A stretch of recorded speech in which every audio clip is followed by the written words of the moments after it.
Hello, everybody. Bill Thornton. Thank you for stopping by. Music Spins and Sounds with Bill. And I am Bill.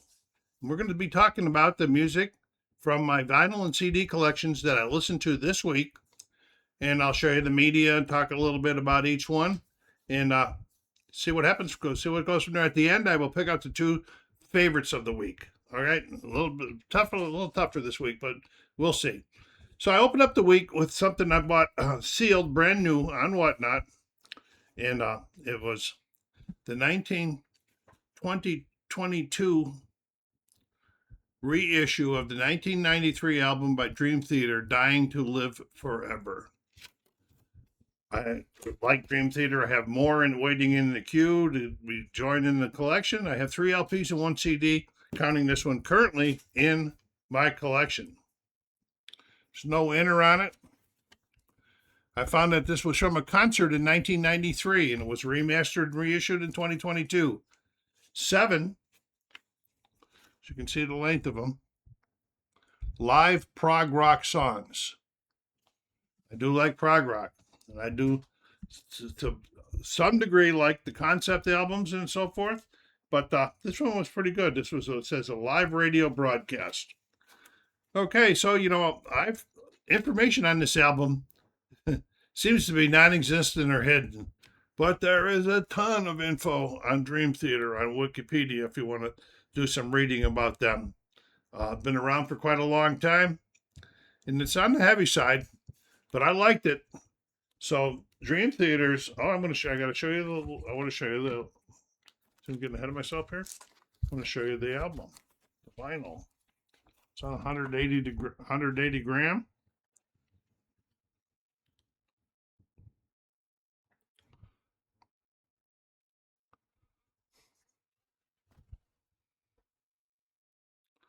And being brand new, it played very, very nicely. So, starting off the week, Dream Theater's 2022 reissue of the 1993 album "Dying to Live Forever" gets a G+ from me.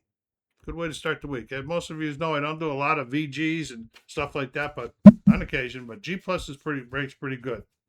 So we're up and running. Any Dream Theater fans out there, let me know what you think is your favorite album by them. I can't tell you what mine is right now because I really don't know. And while you're thinking about it, go down there and hit that like button. And if you're watching and haven't done so yet, please subscribe. I would appreciate it very, very much. I'll try to help this channel grow a little bit more. It's really slow in its growth, but we'll get there someday, I hope, with your help. All right. The next one I got, this was a Whatnot pickup also, but it was used. And it was "Don't Touch Me" by Steve Hackett.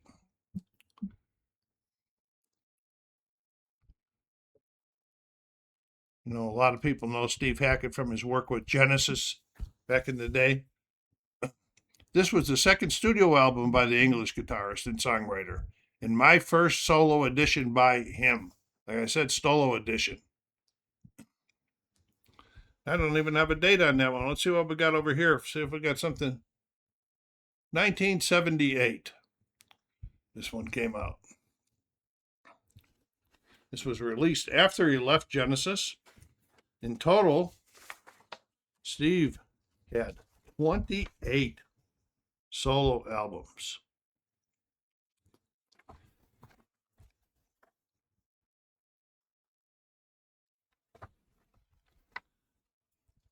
Did I show you the back of the cover? I don't remember if I did or not, so I'm going to show it to you again. I don't think I did.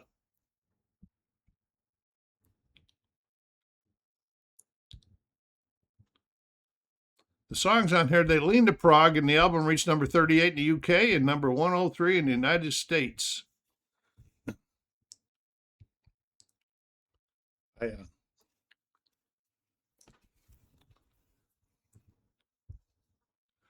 This album cover was completed by Kim Poor. It was Hackett's girlfriend of 3 years and his future wife. It depicts a Victorian couple being attacked by an automata in a toy shop. Boy, the things that they can come up with, the creative minds. I wish I had more creativity in mine.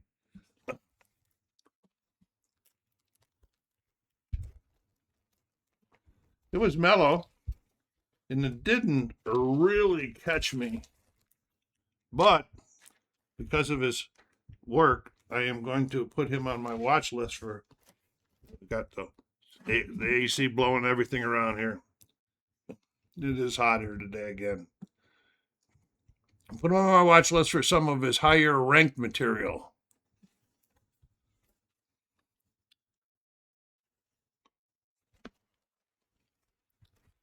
You know, and because it didn't really catch me, for the week, Steve Hackett's Please Don't Touch album from, what did I say, 1978? It gets a fair plus. I could have won G, probably should have won G, but I already said fair plus, so there you go. The old man trying to change his mind at the last minute. Okay, the next one I got was, I ordered this one on Amazon. I had this on my want list for a long time, but I just could not find one that was even halfway decent shape. So I ordered this reissue of the 1975 album, Red Octopus by Jefferson Starship.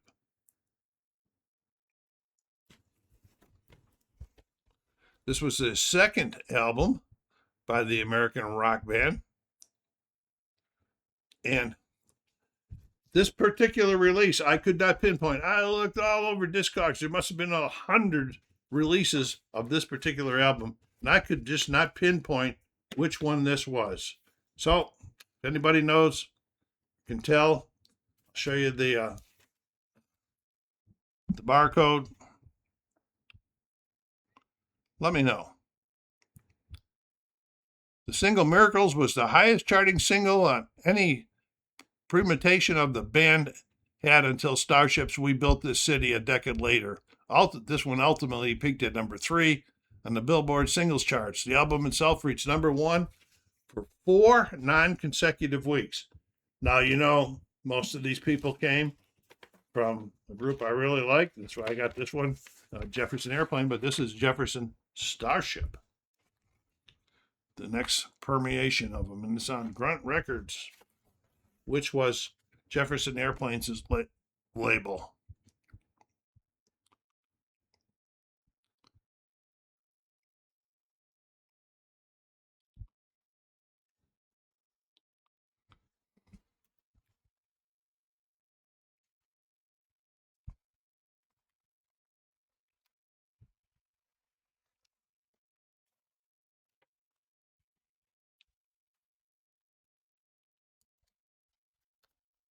Yeah, so most of you know if I like Jefferson Airplane, I was going to like Jefferson Starship. That's for sure. The title of the album, Red Octopus. Red, this was kind of strange when I looked this up. Red comes from Paul and Grace had a fascination with communist China. So that red is a tribute to communist China. Octopus refers to the 8 new members of Jefferson Starship that are going on now. Yeah, you guys knew I would like this one here. Really, really, really good, great stuff. Ranked by many as their best album, and because of the sound levels, I'm only going to give it a G+. And what I mean by the sound levels, the way it was recorded, the volume of the sound levels was up and down and up and down. You know, I had to adjust volume to keep the vocals consistent. And so whoever engineered that one, in my opinion, was off that day in their mind. So that was Red Octopus getting a G+, the reissue of the 1975 album by Jefferson Starship. This now is where we normally get 2 CDs out of the collection. We're only going to get 1 this week, as I've been doing with the double CDs. It's number 247. It's the Beatles Anthology number 1. It features rarities, outtakes, and live performances from 58 to 64, including songs with the original bass players Stuart Sutcliffe and drummer Pete Best. The album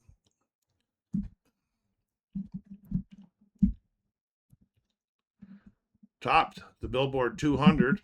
I'm trying to get it open. It won't open for me right now. What's going on here? Topped the Bill, and it reached number 2 on the UK albums chart. This is crazy. There we go. 60 songs.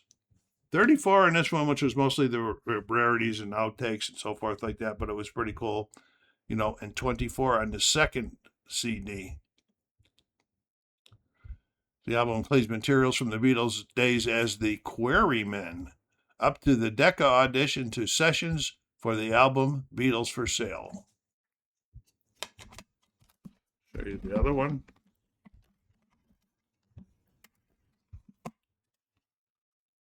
This was pretty cool. Listening to this, listen to the Beatles with a lot of their old stuff and some old rock and roll that they did on that first one. Pretty cool. Pretty cool. And then it got a nice book. And that doesn't want to come out this morning. Everything's fighting me today, folks. Everything. Here we go. It's a pretty thick book, too. You can see that. With a lot of text.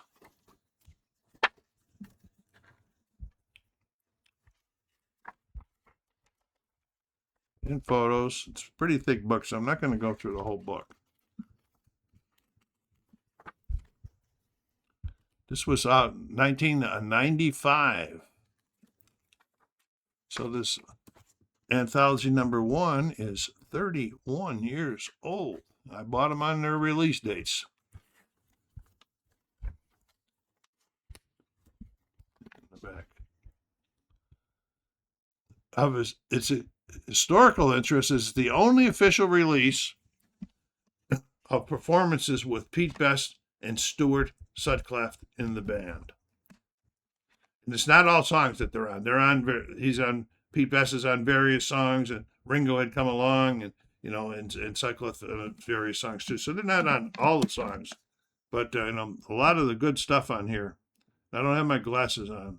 I'll try to hold this up so maybe you can see the tracks a little better than me. Just zoom it out.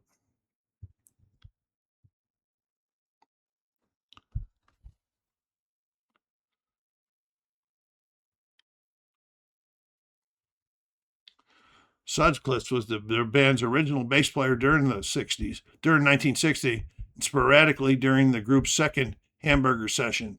And he appears on disc 1 tracks and then tells, while Best, who was the official drummer from just prior to the group's first departure for Hamburger in 1960 until August of 62 when he was replaced by Ringo.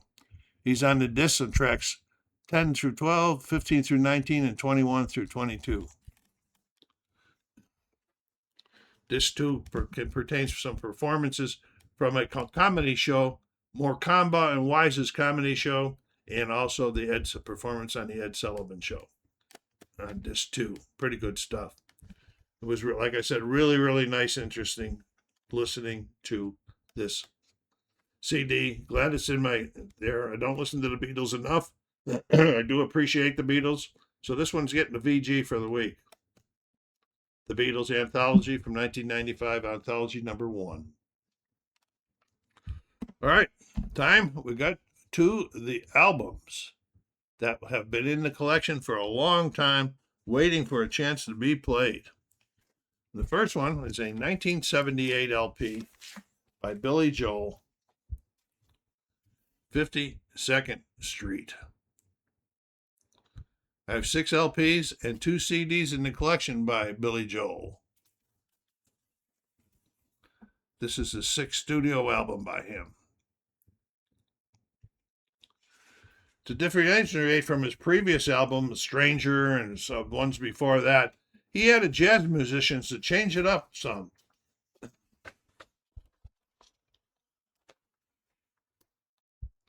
The inner getting a little old and wrinkly down here in the corner, but it's still with me.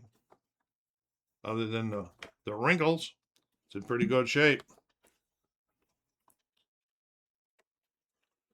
52nd Street was an instant commercial success, and becoming Joel's first album to reach number 1 on the Billboard 200. A spot it held for 8 non-consecutive weeks, up and down, up and down. That's pretty cool when it does that. 3 songs reached to the top 40 in the United States, contributed to the album's success. My Life, number 3, Big Shot, number 14, and Honesty, number 24. All great songs. Oh, really, really great songs. And I don't know what led me to buying this. I had some Billy Joel before this, The Stranger Now, but this one was pretty good. And this album charted on 18 different country charts. Not country western, countries.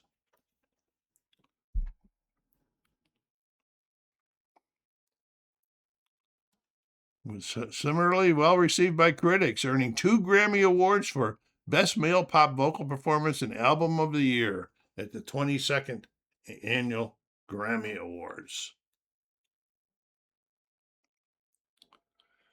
To me, the album is maybe my favorite by Billy Joel, along with, Fighting with the Stranger and Piano Man. But this was a darn good album. And so, 52nd Street, the 1998 release, 1978 release by Billy Joel, gets a VG for the week. All right, getting down here. Last album of the week. It's another 1978 album. Of course, because they're next to each other in the collection, it makes sense that the years are either the same or close. And it's Sleeper Catcher by Little River Band. I have 3 LPs in my collection by Little River Band. I like them somewhat. I did like them. I still like them when I listen to this one. This is their 4th album. Peaked at number 4 in the Australian Kent Music Report albums chart and number 16 on the Billboard 200, which is pretty good. It's an Australian group here.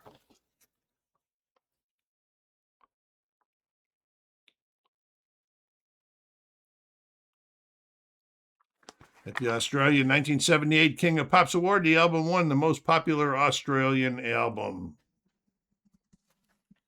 Good stuff. Let's take a look at the vinyl.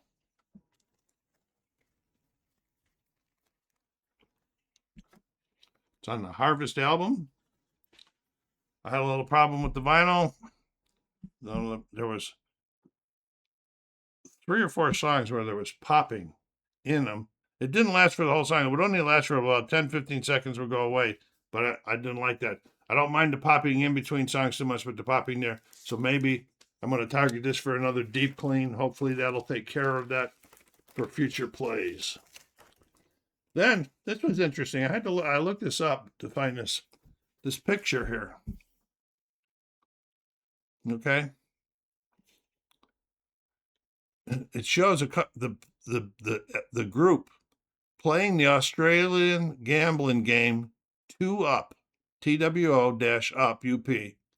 And the sleeper catcher is a participant who retrieves bets left behind by a tardy gambler in the game. So does that mean if you win, you're late reaching in there and grabbing your money, he gets it? I don't know. I'd have to go further research on what a sleeper catcher it does. I should have done that. All right. So anyway, as I told you about the vinyl issue and everything, I really like the songs, but I can only go G this week on my personal album because of that. Okay, time to Watch 2 Took Me Back. This was a tough week. I skipped the Beatles, but because I'm not doing CDs that are greatest hits, and that's anthologies like the really greatest hits. So they didn't get picked, but they would have, if I was still picking CDs, they would have got picked.